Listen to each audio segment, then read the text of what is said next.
everyone, welcome to my channel. In this video, we have discussing about student performance in exam. This is the Kaggle project, guys. So before starting the project, we have understand the step of approaching any machine learning problem. Okay. So first of all, when you start work on the any project, any data science or any machine learning project, you have to understanding the problem statement. Okay. Next thing, when you understand the problem, then you start the reading the dataset and importing the library, guys. And the third step is the very important, and the third step is the feature engineering, guys. In feature engineering, you have to check the null value, filling the null value, data visualization, and outliers detection and outliers handling, guys. And this is the very important part, guys, when you have work on the any data science project. And the fourth step is the data pre-processing, and the last step is the data modeling part. Okay, data modeling part. So let's start. First of all, we have understand the problem statement. So I just show you the problem statement of student performance in exam dataset. This is the dataset, Kaggle dataset, guys. So you have to see in the context area. This dataset is consist of the marks secured by the student, the students in the various subjects. Means guys कौन सा student जो है कितना marks लाया है and उस marks के basis पे उसका ग्रेड क्या होगा. Means grade A B C and D. Means अगर कोई भी स्टूडेंट है जो कि 80 प्लस सारे सब्जेक्ट में मार्क्स ला रहा है, देन उसका जो ग्रेड होगा ए होगा, बी होगा, सी होगा. ओके, इस बेसिस पे हमें ग्रेड चेक करना है उसके मार्क्स के बेसिस पे. सो ये हमारा प्रॉब्लम स्टेटमेंट है. So let's start with the project, guys. Okay, so first of all, you have to download the data set and you have to open just a new notebook if you have worked in the like a Kaggle. And another way, you just download the data set and you have to work in the your Jupyter notebook and your any idea.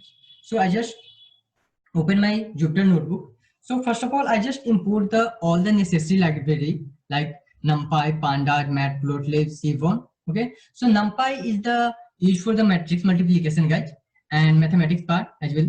Means, and the Pandas for the data analysis part, and Matplotlib and Sevan is for the visualization part. Okay, so I just import the Matplotlib in line. Why I'm importing this? Like when you plotting time, then you just forget this part like a plt.show. Okay, so when you forget this part, so it's a matplotlib inline function which executed all the parts, guys. Okay, next thing, I just set the style in the white grid and plt.style is the fifth third party way. Okay, next thing, I just read this data set pd.read function and I just call my data set student.csv.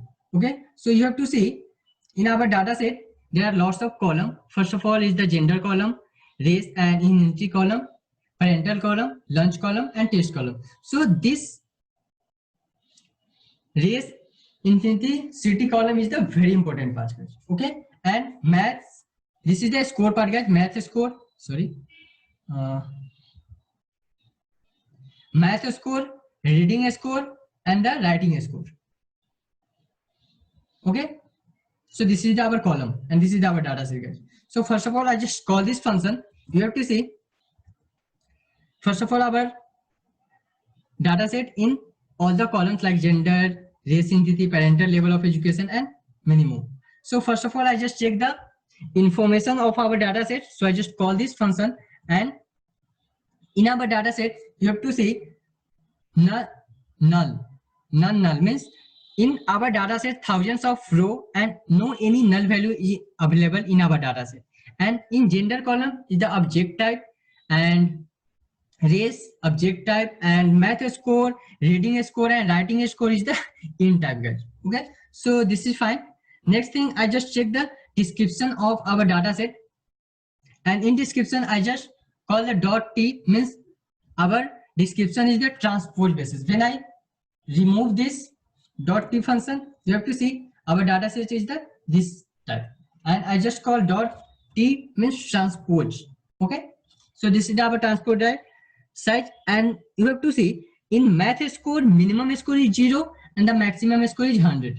Reading score minimum score is 17 and maximum score is 100, and writing score minimum score is 10 and the maximum score is 100.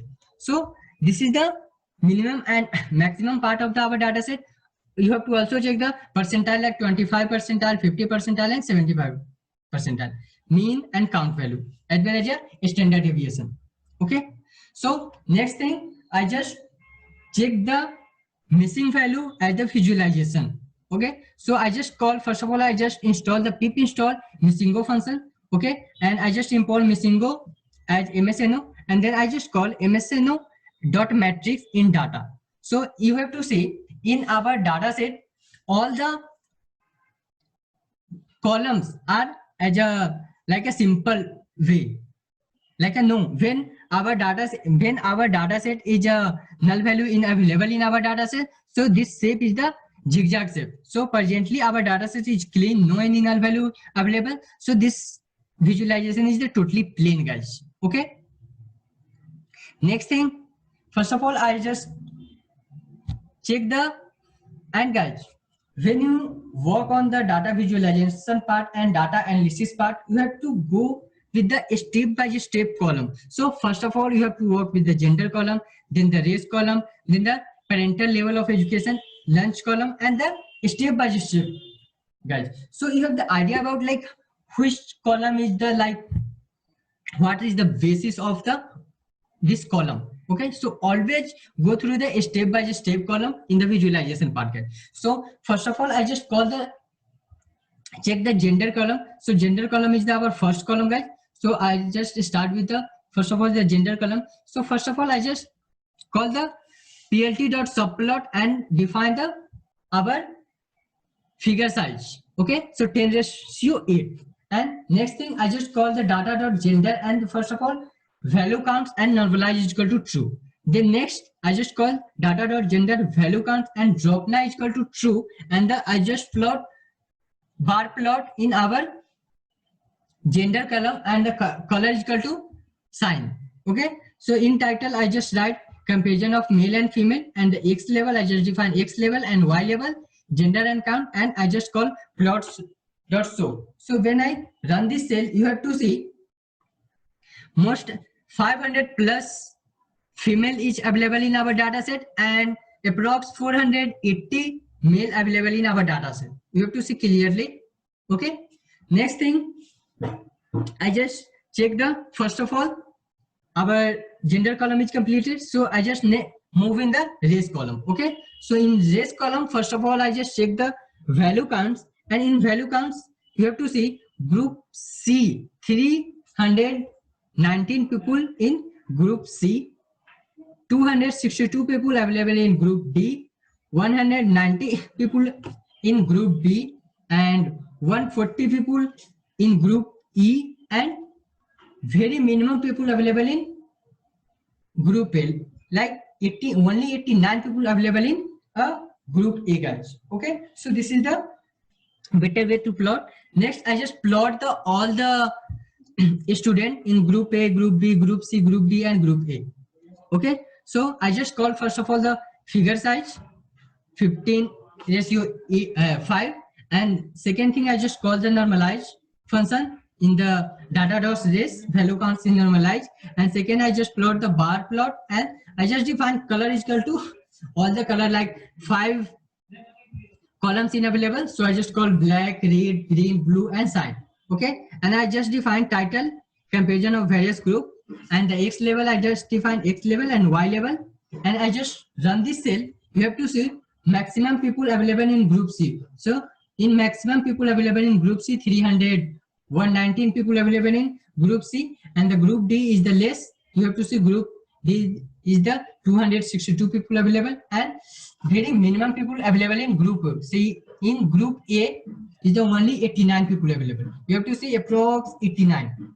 Okay, our graph is the approx 89, guys. Okay, next thing our race column is completed. So next I just move to the parental level of education. Okay, so in education column I just first of all call the group by function and the raise entity in the size. Okay, next thing, I just plot the pie plot.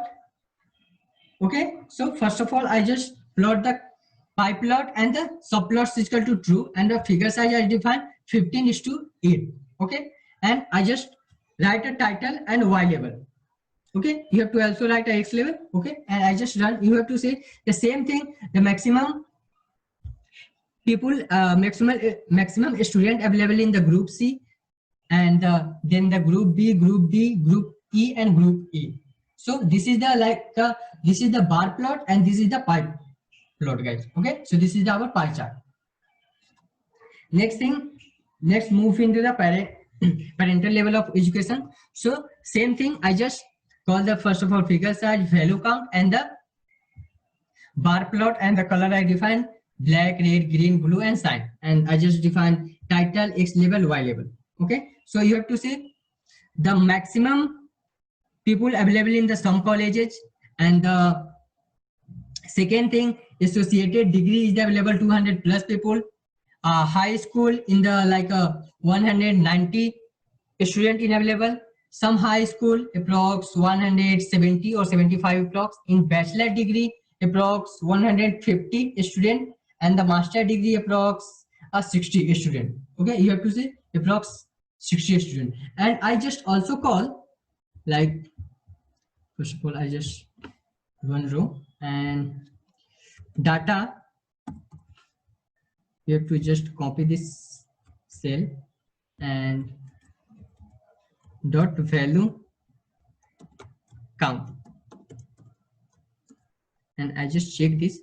You have to see approx 226 student available in some colleges. Okay, so approx 226 student. Next, only 59 student in master degree, approx 59 and 60. Okay, and 118 student in bachelor degree, guys. So you have to see approx 118 student in bachelor degree. So it's clearly visualized, guys. Okay, next thing, I just move ahead with the lunch column. Okay, so our gender column, race column, and the parental level of education column is completed. So I just move in the lunch column. So in lunch column, same thing, I just first of all I define the figure size, then the value counts, and I just define the title of the column and x level and y level, and I just call this in our lunch column.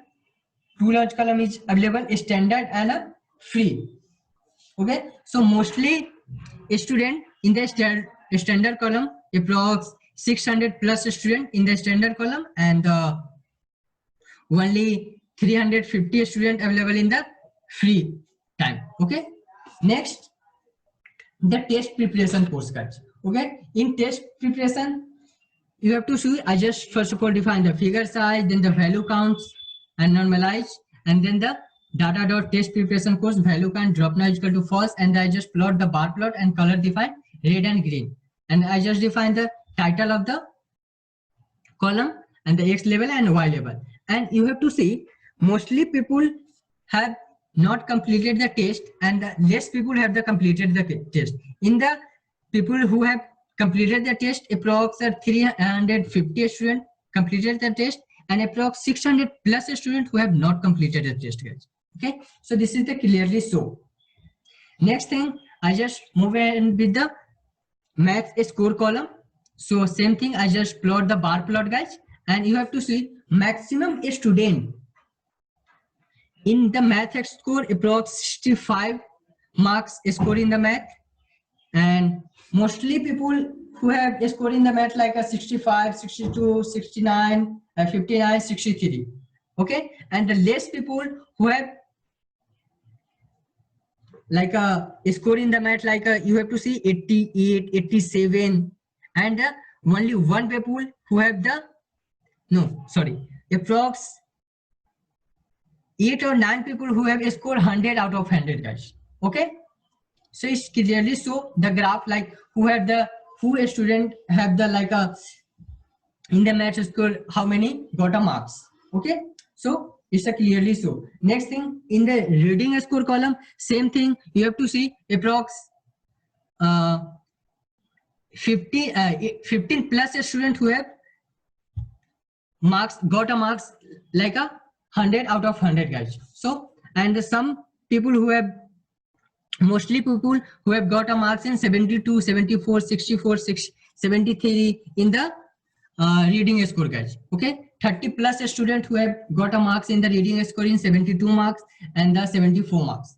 Same in the writing score, you have to see 74 marks, 70 marks, approx 35 student got a marks in the 74 marks and 70 marks in the writing score. So this is the all these things, guys. So when you work on the, guys, a data visualization part or a data analysis part, so you have to always go through the step by step column. So this is the best way to work on the any data science project or any machine learning project, guys. Okay, so this is the visualization part, guys. Next video we have work on the outliers detection and outliers handling, and next then we are going to the data pre-processing part and the data modeling part. So that's all about in this video, guys. Please like and subscribe my channel. Thank you.